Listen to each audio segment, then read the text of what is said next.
Hello, I'm Javier, and I'm going to be showing you today how to play Fury Warrior in patch 11.0, Season 2 of The War Within.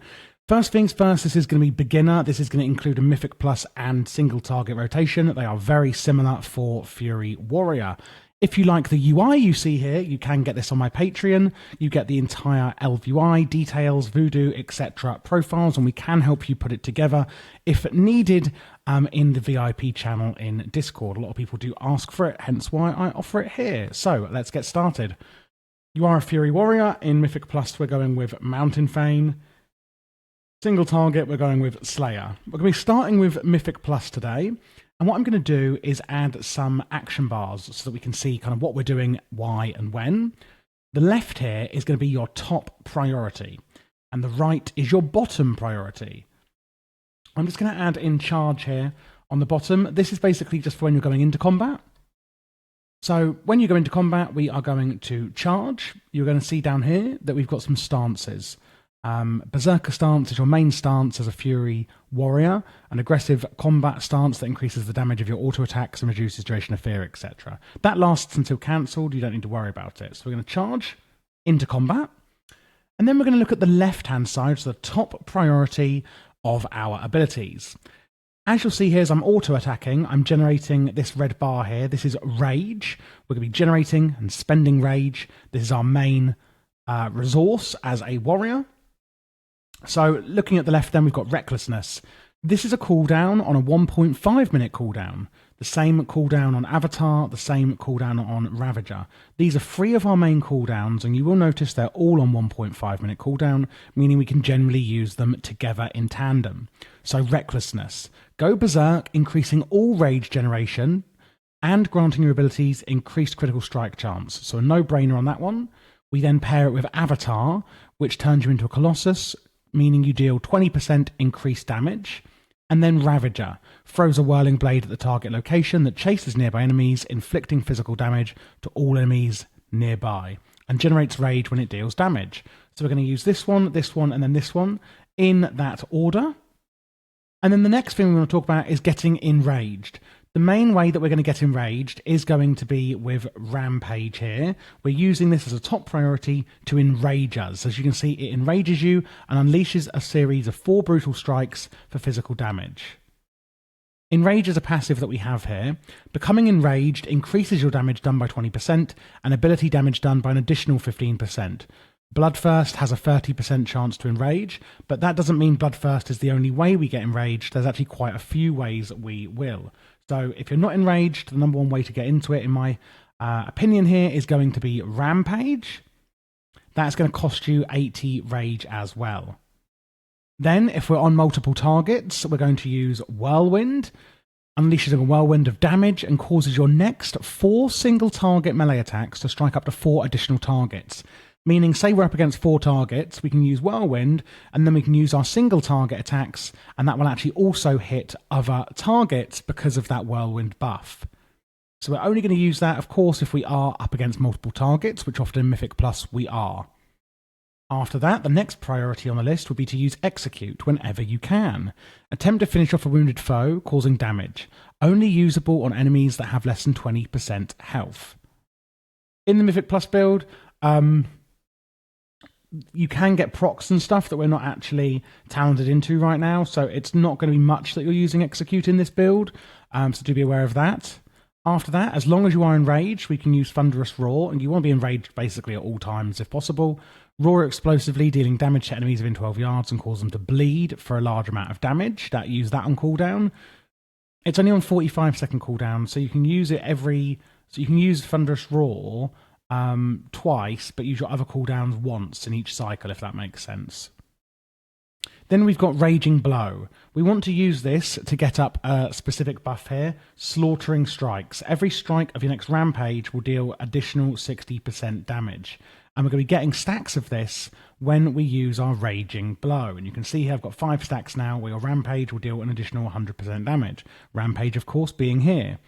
You'll notice again, Rampage is on the action bar twice. We're using it here if we have 100 rage or more. And we're using it here, remember, to make sure that we stay enraged.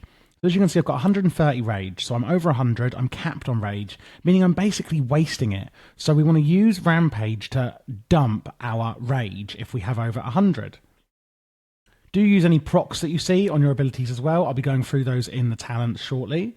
After that, we have Bloodthirst. We basically want to use this very specifically because of these two talents, Vicious Contempt or Blood Craze. So we only want to use our Bloodthirst here when we are at a certain amount of stacks from these buffs. Bloodthirst deals 50% increased damage to enemies who are below 35% health. So already Bloodthirst does a lot more damage when they're low health.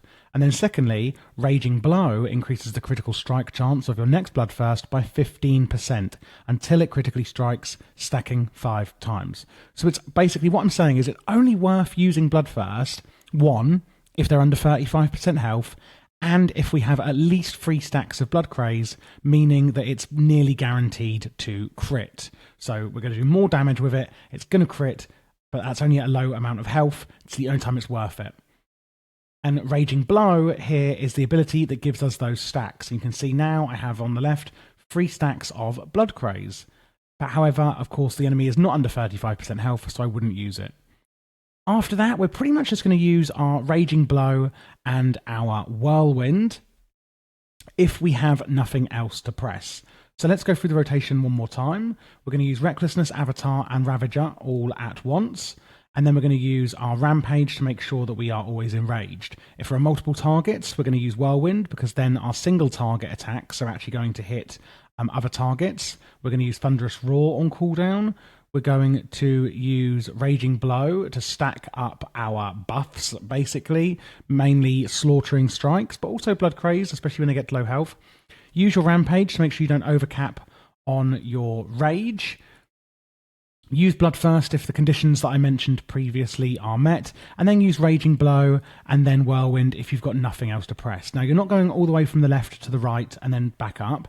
Remember, this is a priority list, so you'll sort of be coming down, down, down, sort of down, and then back up as things come off cooldown, etc., and the conditions are met. So to go over it one more time, use your cooldowns. Don't forget to obviously charge into battle. Use Rampage if you're not already enraged. Use Whirlwind if you're up against multiple targets. Use Execute when you can. Thunderous Roar on cooldown. Raging Blow to get your buffs up. Namely, that's mainly going to be Slaughtering Strikes, where you're buffing up your next Rampage. Use Rampage to make sure you don't overcap on Rage. Use Bloodthirst if you have 3 stacks of Blood Craze, or you have Vicious Contempt and the target is under 35% health, and then just use your Raging Blow and your Whirlwind if you have nothing else left to press. Cool. So that is the Mythic Plus rotation. Let's have a look at some of the important talents that are actually causing us to do what we're doing, and then we'll look at what we're changing for single target, which, FYI, isn't going to be much. So while enraged, Raging Blow deals 15% increased damage, really good to know. And sometimes it can even reset its own cooldown, which is what you'll be noticing in the rotation. Raging Blow deals 15% increased damage, and while enraged, it has a 10% chance to again reset its own cooldown. This is where we get the Slaughtering Strikes that I mentioned earlier that we're keeping up when using Raging Blow. Each Rampage strike has a chance to refund a charge of Raging Blow. And every 20 rage we spend is actually going to reduce the cooldown on your Recklessness and Ravager by a second. In the single target build, that will actually be our Blade Storm. Every other Blade Storm or Ravager deal damage, you automatically cast a Bloodthirst at your target or random nearby enemy. If you are enraged, Bloodthirst will also extend your enrage by a second. We've already spoken about these 2 talents with Bloodthirst. And then we have the hero talents. So we're going with Mountain Thane in Mythic Plus. Damaging enemies with Thunderclap, Raging Blow, or Execute has a chance to strike 1 with Lightning, dealing damage. And lightning strikes occur more often when you're in your Avatar cooldown window. Then we have Avatar of the Storm. Casting Avatar will grant you 2 charges of Thunderblast and reset the cooldown on Thunderclap. While Avatar is not active, lightning strikes have a chance to grant you Avatar. So because of the hero talents here, and what it actually does with our Thunderblast, all we're going to do with these hero talents, if you are going with Mountain Thane, like I am here, and you can go with both, is you take your Thunderclap, and you just slot it at number 1 here and move everything else along 1. So this would literally sort of go like this, if you will. So if it whenever your Thunderclap is turning into Thunderblast, you just slot this in at number 1 priority if you are going with Mountain Thane. If you're going with Slayer, then you don't need to worry and you do this exact rotation that I've shown you previously. That's the only difference we're actually making here. If we now go into the raiding rotation, we are going to have a few little changes here. Rather than getting Ravager, we're going to have Blade Storm, so just use that in the same place instead. Make sure you are enraged. And then we'll be getting a lot more Execute procs, mainly from Sudden Death. Your attacks have a chance to reset the cooldown of Execute and make it usable on any target regardless of their health. We also obviously go for Slayer, where your attacks against your primary target have a high chance to overwhelm the defensive and apply Slayer's Mark, or Slayer's Strike, sorry.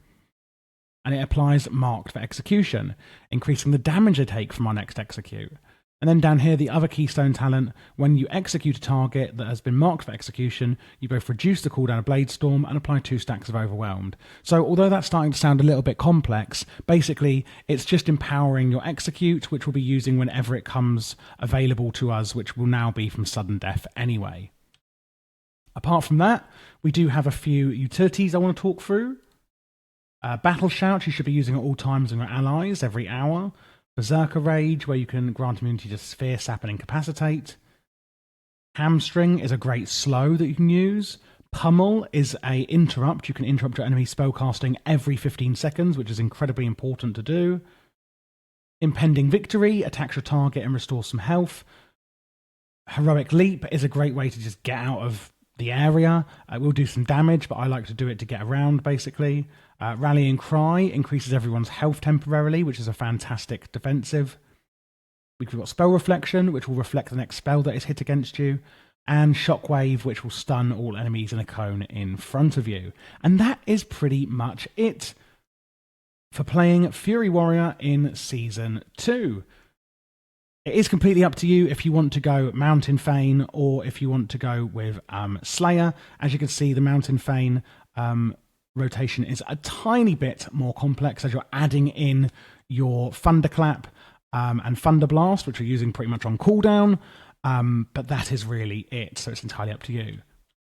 And should you wish to get the UI, etc., as I previously said, you can get that on my Patreon, which massively supports the channel as well. Don't forget to subscribe. I do actually do quite a lot on this channel. As you can see, I do every single spec. I've done War Within PvP guides. You can see here, Season 1, 65 videos. I do every single spec, every single season. Pre-patch guides I do as well. I do WoW Classic and Cataclysm as well. I'll be doing Mr. Pandaria if you play that. I do also run the Javi Herobrine channel. If you're also into other games, this is my Minecraft channel. Do check this one out. It's all for modded Minecraft, and I teach everyone how to play mods in there. And I do also have my new channel, Javi How To, which I've repurposed into a variety gaming guides channel. So do check out this one if you're looking for all of the latest releasing games and how to get guides on those.